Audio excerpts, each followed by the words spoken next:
ये कहानी है वैलेंटीन नाम के एक प्लेबॉय की जो मैक्सिको में एक टूरिस्ट प्लेस पर रहता है। यहाँ वो नई नई टूरिस्ट लड़कियों को घुमाता है, उनसे दोस्ती करता है और फिर उनके साथ मौज मस्ती करता है। उसकी जिंदगी में इतनी लड़कियां आ चुकी हैं कि उनमें से कई का तो उसे नाम और शक्ल तक याद नहीं रहती। लेकिन उसकी एक कमजोरी है कि वो डरता बहुत है। वो छोटे से दिखने वाले कॉकरोच से डर जाता है, उसे ऊंचाई से डर लगता है, कुत्तों से डर लगता है और नई चीजें जैसे इंग्लिश सीखने से भी डर लगता है। वो किसी भी लड़की के साथ ज्यादा दिन रिलेशनशिप में नहीं रहना चाहता क्योंकि उसे डर है कि अगर किसी लड़की से उसे शादी करनी पड़ गई तो फिर उसे कोई काम धंधा करना पड़ेगा, वाइफ के नखरे झेलने पड़ेंगे और बच्चों की जिम्मेदारियां भी उठानी पड़ेंगी। बचपन में उसके डैड ने उसका ये डर निकालने की कोशिश भी की थी और उसे अपने डर का सामना करने के लिए कभी वो उसके ऊपर कोई मकड़ी छोड़ देते थे तो कभी उसे जंगल में अकेला छोड़कर दूर खड़े हो जाते थे। यहाँ तक कि एक बार तो उन्होंने उसे एक चट्टान से नीचे पानी में धकेल दिया था। लेकिन इससे वैलेंटीन का डर दूर होने की बजाय और बढ़ता ही गया, जो 26 साल बाद आज भी वैसे का वैसा ही है। एक दिन जब वो एक साथ दो लड़कियों के साथ होता है तो उससे मिलने जूली नाम की एक लड़की आती है जिसकी गोद में एक बच्ची भी थी। वैलेंटीन तो एकदम से जूली को पहचान भी नहीं पाता, लेकिन सिगरेट पीते हुए जूली उससे कहती है कि ये तुम्हारी बच्ची है। जिसे सुनते ही वैलेंटीन कहता है कि मजाक मत करो, मैं ये बच्चे की झंझट में नहीं पड़ना चाहता और इस बच्ची की शक्ल तो मुझसे मिलती भी नहीं है। अब जूली उसकी बात को बीच में ही काटते हुए उससे $10 का नोट मांगती है और बच्ची को उसे पकड़ा कर टैक्सी का किराया देने के लिए बाहर चली जाती है। वैलेंटीन को लगा था कि किराया देकर वो जल्दी वापस आ जाएगी, लेकिन जब काफी देर तक भी वो नहीं आती तो उसे डर लगने लगता है कि कहीं वो बच्ची को उसके पास छोड़कर भाग तो नहीं गई है। उसका ये डर बिल्कुल सही साबित होता है और थोड़ी देर बाद जूली एयरपोर्ट से उसे कॉल करके कहती है कि देखो वो छोटी सी बच्ची है, उसका ध्यान रखना। इसके अलावा वो कुछ नहीं बताती और फोन काट देती है। लेकिन एयरपोर्ट पर पीछे से आती अनाउंसमेंट की आवाज सुनकर वो समझ जाता है कि वो फ्लाइट से अमेरिका के लॉस एंजलिस जा रही है। इसलिए वो जल्दी से बच्ची को उठाता है और उसे लेकर स्कूटी से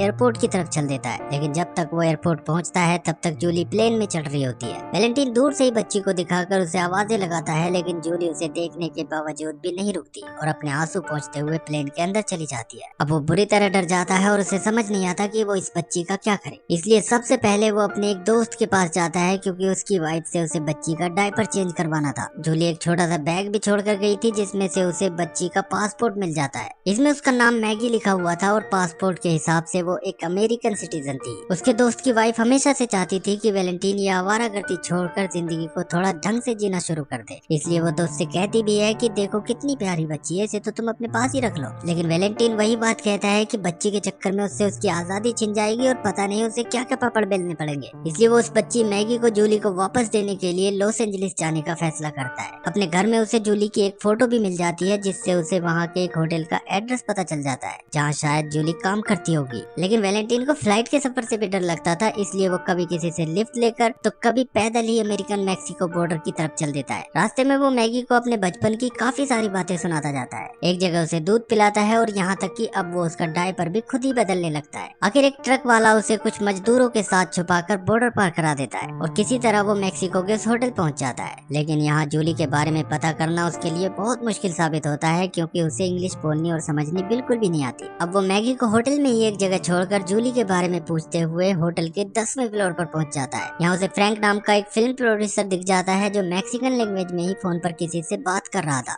वैलेंटीन उससे जूली के बारे में पूछने लगता है, लेकिन इससे पहले कि फ्रैंक उसकी बात सुनता तभी वो देखता है कि मैगी होटल के स्विमिंग पूल के पास जा पहुंची है। ये देखकर वैलेंटीन घबरा जाता है और मैगी को आवाजें देने लगता है। लेकिन जब वो पानी में गिर ही जाती है तो वो ऊपर से ही पूल में कूदने का फैसला कर लेता है। उसका डर उसके ऊपर बुरी तरह हावी हो रहा था, लेकिन वो अपने डैड की बातों को याद करते हुए आखिर 10वीं मंजिल से नीचे कूद ही जाता है। वो फिल्म प्रोड्यूसर फ्रैंक भी उसे इतने ऊपर से कूदता देखकर उससे बहुत इम्प्रेस हो जाता है। फ्रैंक को अपनी फिल्म के लिए एक अच्छे स्टंटमैन की तलाश थी, इसलिए वो नीचे आकर वैलेंटीन को अपनी फिल्म में स्टंटमैन के काम का ऑफर दे देता है। लेकिन आज मैगी को बचाकर वैलेंटीन को ऐसा लगने लगा था कि उसे अपनी बच्ची से प्यार हो गया है, इसलिए वो फ्रैंक का ऑफर ठुकरा देता है और कहता है कि मैं अपनी बच्ची को लेकर वापस मैक्सिको चला जाऊंगा। लेकिन फ्रैंक उसे समझाता है कि अगर तुम इस बच्ची को लेकर मैक्सिको गए तो वहाँ एक ना एक दिन तुम्हें जेल में डाल दिया जाएगा क्योंकि ये बच्ची एक अमेरिकन सिटीजन है। वो कहता है कि स्टंटमैन का काम करके यहाँ तुम अच्छे खासे पैसे कमा सकते हो जिससे अपनी बच्ची की परवरिश तुम बहुत अच्छे ढंग से कर सकते हो। ये सुनकर वैलेंटीन मैगी को प्यार से देखता देखता है और बिना अपने डर की परवाह किए वो फ्रैंक के लिए स्टंटमैन का काम करने को तैयार हो जाता है, क्योंकि वो ये मान लेता है कि सिर्फ यही एक तरीका है जिससे वो मैगी के अच्छे भविष्य की नींव रख सकता है। इस तरह वो उसे लेकर यहीं रहने लगता है और उसकी अच्छे से देखभाल करने की पूरी कोशिश करता है। शुरू के कुछ साल उसके लिए मैगी की देखभाल करना काफी मुश्किल था, फिर भी वो अपनी तरफ से कोई कसर नहीं छोड़ता। जब वो 2 साल की होती है तो वो उसे कबोर्ड में बैठना सिखाता है। 4 साल के होने पर मैगी अपनी और वैलेंटीन की ड्राइंग बनाकर दीवारें खराब करने लगती है, जिससे वैलेंटीन को उससे और भी ज्यादा प्यार होने लगता है। वो कभी जोकर बनकर उसके साथ खेलता है तो कभी उसे बाहर घुमाने ले जाता है। उसका पूरा घर मैगी के तरह तरह के खिलौनों से भरा रहता है, जिसमें वो हर वक्त बस उसके साथ खेलता ही रहता है। इस तरह मैगी 7 साल की हो जाती है और वैलेंटीन भी अब तक हॉलीवुड का एक बड़ा स्टंटमैन बन जाता है। हालांकि उसके अंदर का डर अभी भी बिल्कुल वैसे का वैसा ही था, लेकिन मैगी का चेहरा देखते ही वो इस डर के बावजूद भी बड़े से बड़ा स्टंट करने को तैयार हो जाता है। मैगी को भी वो अपने साथ ही मूवी के सेट पर ले जाता है, जहाँ वो उसके लिए एक इंग्लिश ट्रांसलेटर का काम करती है, क्योंकि वैलेंटीन इतने साल बाद भी इंग्लिश नहीं सीख पाया है। मैगी उसे अपना असली हीरो मानती है, क्योंकि एक्टर्स तो बस एक्टिंग करते हैं, जबकि सारे मुश्किल स्टंट तो उसके डैड ही करते हैं। वैलेंटीन अक्सर उसे अपने डैड यानी मैगी के दादाजी की कहानियां सुनाता रहता है कि किस तरह उनकी वजह से उसका डर हमेशा के लिए खत्म हो गया। ये कहानियां सुनकर मैगी हमेशा अपने दादाजी से मिलने की ख्वाहिश जताती रहती है और एक दिन वैलेंटीन की तरह ही उस चट्टान से भी कूदना चाहती है जिससे वैलेंटीन को उसके डैड ने छलांग लगवाई थी। वो अपनी मोम को भी देखना चाहती है, उनसे मिलना चाहती है, क्योंकि वैलेंटीन ने उसे कभी ये नहीं बताया कि उसकी मोम उसे छोड़कर चली गई थी, बल्कि वो तो हर हफ्ते उसे उसकी मोम के नाम से नकली चिट्ठियां लिखता है। दरअसल मैगी को खुश रखने के लिए वो उससे ना जाने कितने झूठ बोलता है और उसे एक सपनों की दुनिया में रखता है, जिसमें उसकी मोम दुनिया को बचाने के एक जादुई सफर में बिजी है, इसलिए इतने सालों तक वो उससे मिलने नहीं आ सकी। मैगी भी ये कहानियां सुनकर इनमें पूरी तरह खो गई थी और पूरे यकीन के साथ इन्हें ही सच मानती है, इसलिए चिट्ठियां पढ़कर वो भी खुश रहती है। एक दिन जब वैलेंटीन उसे स्कूल छोड़कर लौट रहा होता है तो स्कूल की प्रिंसिपल उसे अपने ऑफिस में बुलाती है, क्योंकि वो अक्सर मैगी को स्कूल से गायब कर देता है। कभी वो उसे फिल्म की शूटिंग पर अपने साथ ले जाता है तो कभी घर पर खेलों में जाए रखता है। वैलेंटीन प्रिंसिपल की बात सुनता है और एक गहरी सोच में पड़ जाता है। अगले दिन वो एक डॉक्टर के पास जाता है, जहाँ उसके साथ साथ मैगी भी डॉक्टर से इंजेक्शन लगवाती है। दरअसल वैलेंटीन कहता था कि उसे इंजेक्शन से बहुत डर लगता है, इसलिए मैगी भी इंजेक्शन लगवाने के बाद कहती है कि देखो कुछ नहीं होता। अब डॉक्टर वैलेंटीन को भी कुछ दवाइयाँ देता है और मैगी को भी दवाइयाँ देकर कहता है कि ये तुम्हारी विटामिन की गोलियां हैं, इन्हें टाइम पर लेते रहना। मैगी के बाहर जाने के बाद डॉक्टर उदास होते हुए वैलेंटीन को बताता है कि जो ट्रीटमेंट हम अब तक चला रहे थे वो फेल हो गया है। ये सुनकर वैलेंटीन का मुंह उतर जाता है और वो पूछता है कि कितना टाइम बचा है, जिस पर डॉक्टर जवाब देता है कि अब बहुत ज्यादा टाइम नहीं है। इससे ज्यादा इस सीन में कुछ नहीं बताया जाता, लेकिन इस सीन को देखकर और वैलेंटीन के चेहरे का डर देखकर हमें यही समझ में आता है कि कुछ तो है, जिसकी वजह से मैगी के साथ गुजारने के लिए उसके पास थोड़ा ही वक्त बचा है। इस खबर के बाद वो मैगी के साथ और ज्यादा वक्त बिताने के लिए उसे एक अम्यूजमेंट पार्क ले जाता है, जहाँ वो दोनों खूब मस्ती करते हैं। यहाँ एक औरत अपनी बेटी समझकर गलती से मैगी का हाथ पकड़ लेती है, जिससे वो बहुत उदास हो जाती है और वैलेंटीन से कहती है कि उसके दोस्त उसका मजाक उड़ाते हैं और कहते हैं कि उसकी माँ पता नहीं है भी या नहीं, क्योंकि उसने अपनी माँ को कभी देखा ही नहीं। वो उससे पूछती है कि जब उसकी माँ मुझसे इतना प्यार करती है तो फिर वो उससे मिलने क्यों नहीं आती। मैगी की ये बात सुनकर वैलेंटीन बहुत परेशान हो जाता है और अब वो अपने प्रोड्यूसर दोस्त फ्रैंक के साथ मिलकर मैगी के लिए उसकी एक नकली माँ का इंतजाम करने लगता है, जिसके लिए फ्रैंक कुछ लड़कियों का ऑडिशन भी लेता है। इसके बाद घर पर वैलेंटीन मैगी को फिर से जूली की एक नकली चिट्ठी पकड़ा देता है, जिससे वो ये जानकर बहुत खुश हो जाती है कि आखिरकार उसकी मॉम उससे मिलने आ रही है। लेकिन इस नकली प्लान में अचानक कुछ असली हो जाता है, क्योंकि पूरे 7 साल बाद आज अचानक जूली का ही फोन आ जाता है, जिसे कहीं से वैलेंटीन और मैगी के बारे में पता चल गया था और अब वो अपनी बेटी से मिलने आना चाहती है। अब अगले दिन वैलेंटीन और मैगी एक पार्क में जूली का इंतजार करने लगते हैं और कुछ इंतजार के बाद जूली भी वहाँ आ जाती है। आते ही वो मैगी को पुकारते हुए नीचे बैठ जाती है, जिसके बाद मैगी भी उसके पास जाकर उसके गले से लग जाती है और इमोशनल होकर उसे चूमने लगती है। वैलेंटीन दूर खड़ा चुपचाप ये सब देखता रहता है और जब मैगी खुशी खुशी पार्क में खेलने लगती है तो अकेले में वो जूली के पूछने पर उसे सारा सच बता देता है कि किस तरह उसने मैगी को ये बता रखा है कि उन दोनों की शादी हुई थी, लेकिन बाद में उनका डिवोर्स हो गया। ये सुनकर जूली उसकी तारीफ करने लगती है और उसका शुक्रिया करती है, जिस पर वैलेंटीन कहता है कि अच्छा तुम बिना बताए उसे मेरे पास छोड़कर चली गई और आज अचानक सामने आकर मेरा शुक्रिया कर रही हो, जैसे तुम्हें तो अपनी बच्ची की बहुत ज्यादा फिक्र थी। ये सुनकर जूली खामोश रह जाती है। बाद में जब वैलेंटीन उसे अपने अपार्टमेंट ले जाता है तो घर में भरे खिलौनों को देखकर जूली हैरान रह जाती है। यहाँ उसे वो सारे लेटर और फोटो भी मिलते हैं जो वैलेंटीन ने सालों तक अपनी बेटी के लिए लिखे थे, जिसे देखकर वो फिर से उसका शुक्रिया करती है, क्योंकि वैलेंटीन जैसे आवारा प्लेबॉय से उसने इतनी उम्मीद कभी नहीं की थी। लेकिन वैलेंटीन उसे कह देता है कि शुक्रिया करने की कोई जरूरत नहीं है, मैंने ये सब तुम्हारे लिए नहीं किया है। अगले दिन मैगी जूली को अपने स्कूल लेकर जाती है और सारे बच्चों और टीचर्स से मिलवाकर कहती है कि देखो मैंने कहा था ना, ये है मेरी मॉम। उसी दिन बाद में जूली के साथ टहलते हुए वैलेंटीन उसे डॉक्टर से मिली वो बुरी खबर खबर बताना चाहता था, लेकिन तभी जूली को एक जरूरी मीटिंग के लिए कॉल आ जाती है और बात अधूरी रह जाती है। जूली आज फिर वैलेंटीन से टैक्सी के लिए $10 मांगती है, जिसके बाद दोनों एक दूसरे को अजीब नजरों से देखते हैं। शाम को वैलेंटीन अपने दोस्त फ्रैंक के पास जाता है और जूली से हुई मुलाकात के बारे में बात करता है। फ्रैंक पूछता है कि उसने डॉक्टर की खबर जूली को बताई या नहीं। वैलेंटीन कहता है कि बताने का मौका ही नहीं मिल पाया और अब वो सच बताना भी नहीं चाहता, क्योंकि उसे जूली की हमदर्दी नहीं चाहिए। अब शाम को वो दोनों मैगी को समुद्र किनारे घुमाने ले जाते हैं, जहाँ वैलेंटीन जूली से पूछता है कि आखिर वो इतने साल बाद अपनी बेटी से मिलने क्यों आई है। जूली कहती है कि उस वक्त वो एक ड्रग एडिक्ट थी और अपनी बच्ची की देखभाल नहीं कर सकती थी, लेकिन बाद में उसने अपनी नशे की लत से छुटकारा पाया, अपनी वकालत की डिग्री हासिल की और आज वो एक बहुत बड़ी फर्म में एक वकील है। इसलिए वो कहती है कि अब मैं भी तुम्हारे साथ मिलकर अपनी बेटी की देखभाल कर सकती हूँ और इसके लिए हमें शादी करने की भी जरूरत नहीं है। वो ये भी बताती है कि वो न्यूयॉर्क में किसी के साथ रिलेशनशिप में रहती है और कल वो भी मैगी से मिलने आ रहे हैं। अगले दिन वो तीनों लंच के लिए जाते हैं, जहाँ मैगी रेस्टोरेंट में आने वाले सभी लोगों को देख रही होती है कि इनमें से कौन उसकी मॉम का पार्टनर है।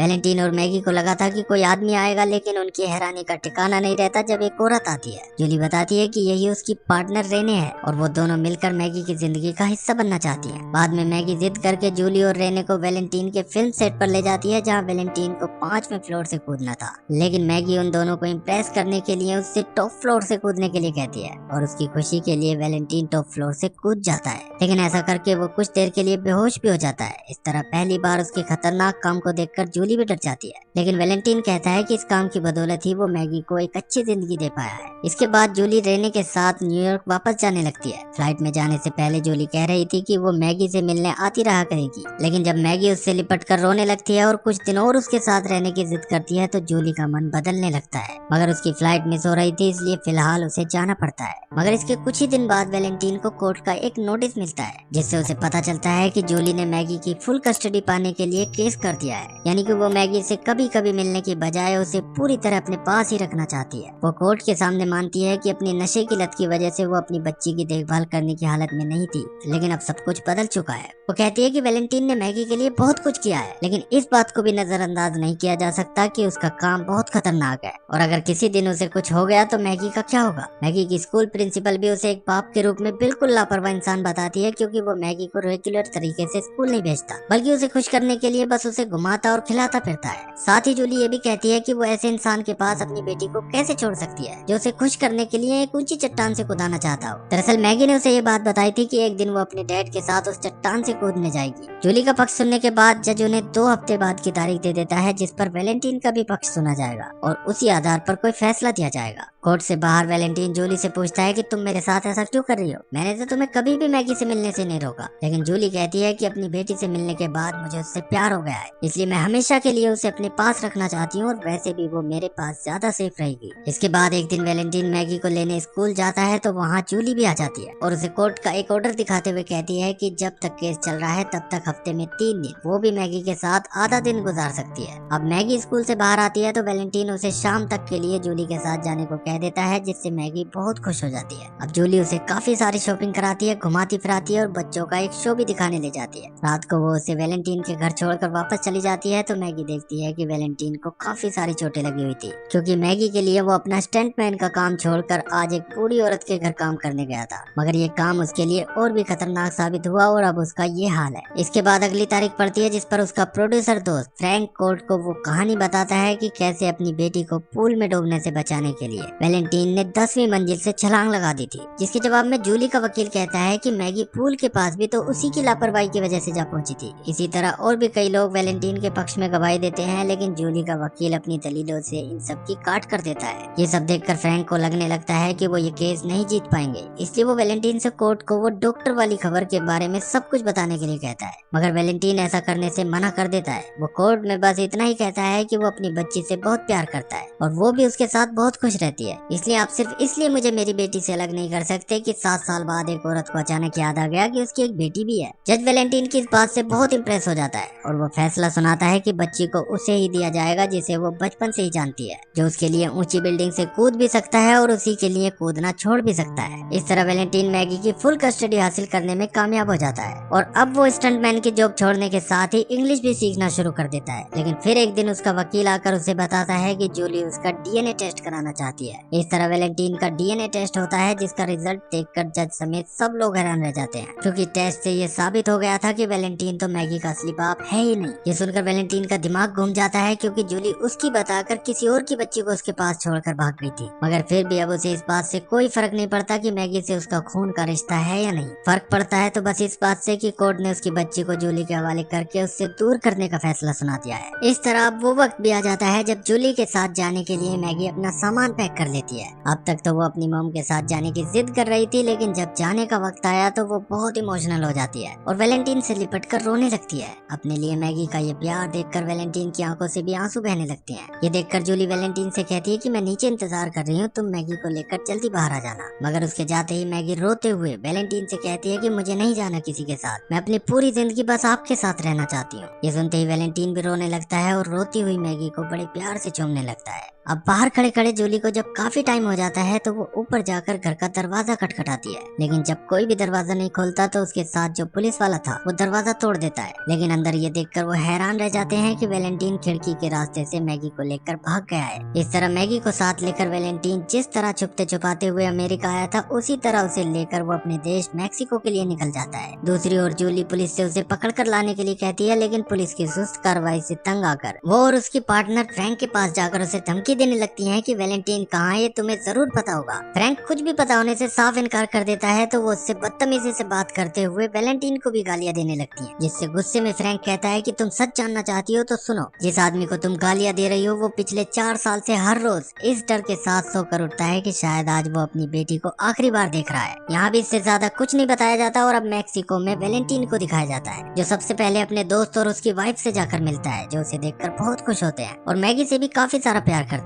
मैगी अपने दादाजी से भी मिलना चाहती थी, लेकिन पता चलता है कि कुछ साल पहले उनकी मौत हो गई। वो अब उनकी कब्र पर जाते हैं, जहाँ से वो दोनों उस चट्टान पर भी जाते हैं और दोनों एक साथ उसमें छलांग भी लगाते हैं, लेकिन उतनी ऊंचाई से नहीं जितनी से वैलेंटीन को उसके डैड ने कुदाया था। वैलेंटीन बस मैगी की हर ख्वाहिश पूरी करना चाहता था, क्योंकि शायद अब वो ज्यादा वक्त तक मैगी के साथ नहीं रह पाएगा। डॉक्टर ने जो खबर उसे सुनाई थी उसमें कुछ न कुछ तो ऐसा है जिससे ना चाहते हुए भी वो मैगी से दूर हो जाएगा। उसके साथ मछलियां पकड़ता है और हर वो काम करता है जिससे मैगी को ज्यादा से ज्यादा खुशी दे पाए। इसके बाद एक बीच पर मैगी बच्चों के साथ खेल रही होती है और वैलेंटीन उसे ऐसे देखे जा रहा है जैसे उसके अलावा कोई और चीज देखना ही ना चाहता हो। तभी दूर से आती हुई जूली पर मैगी की नजर पड़ती है, तो वो दौड़कर वैलेंटीन से लिपट जाती है, लेकिन वो इशारा करके उसे उसकी मॉम से मिलने के लिए कह देता है। आते ही जूली मैगी को बड़े प्यार के साथ गले लगा लेती है और उसके ऊपर बहुत सारा प्यार लुटाती है। अब की बार वो मैगी को ले जाने का जिक्र भी नहीं करती और वैलेंटीन की तरह ही उसे खेलते देखकर बहुत खुश थी। वो दोनों कई दिन तक इसी तरह मैगी के साथ खेलते रहते हैं और जितना हो सकता है उसे उतना प्यार करते हैं। फिर एक दिन डूबते हुए सूरज को देखते हुए जब मैगी वैलेंटीन की गोद में सो रही होती है, तो अचानक उसका हाथ वैलेंटीन के कंधे से नीचे गिर जाता है, जिसे देखते ही वैलेंटीन के साथ जूली भी रोने लगती है, क्योंकि उन्हें पता है कि उनकी बच्ची ने आज आखिरी सांस ली है और वो उन्हें छोड़कर हमेशा के लिए चली गई है। डॉक्टर ने जो बुरी खबर सुनाई थी वो असल में मैगी के बारे में थी। 4 साल पहले वैलेंटीन को मैगी की दिल की एक ऐसी बीमारी के बारे में पता चल गया था, जो खामोशी के साथ एक दिन इंसान को मौत की गहरी नींद सुला देती है। लेकिन वैलेंटीन ने उसे इसके बारे में कभी पता नहीं चलने दिया। वो उसे खुश रखने के लिए जो हो सकता था करने लगा। मैगी का जब मन करता वो स्कूल जाती, वो उसे कभी फोर्स नहीं करता, और जब उसका खेलने का मन करता तो वो बच्चों की तरह उसके साथ खेलता और उसकी हर ख्वाहिश पूरी करता। जूली को भी फ्रैंक से ये बात पता चल गई थी, इसलिए वो भी सब कुछ छोड़कर अपनी बेटी की जिंदगी के आखिरी दिनों में उसके पास चली आई थी। और फिर उसे वैलेंटीन से दूर ले जाने के बारे में उसने सोचा भी नहीं, क्योंकि मैगी की खुशी वैलेंटीन में बसती थी और अब ये खुशी वो उससे छीनना नहीं चाहती थी। इसके 1 साल बाद वैलेंटीन को उसी बीच पर घूमते हुए दिखाया जाता है जहाँ मैगी उसे हमेशा के लिए छोड़कर चली गई थी। वो आसमानों की तरफ देखता है और उसे ऐसा लगता है जैसे मैगी वहाँ अपने दादाजी के साथ खेल रही है। उससे प्यार करने वाले उसके डैड और अपनी बेटी की यादों को वैलेंटीन हमेशा अपने दिल में बसा कर रखता है। एक जिन्होंने उसे जिंदगी का सामना करने के लिए तैयार करने की कोशिश की, और दूसरी जिसने उसे बिना तैयारी के जिंदगी का सामना करना सिखाया।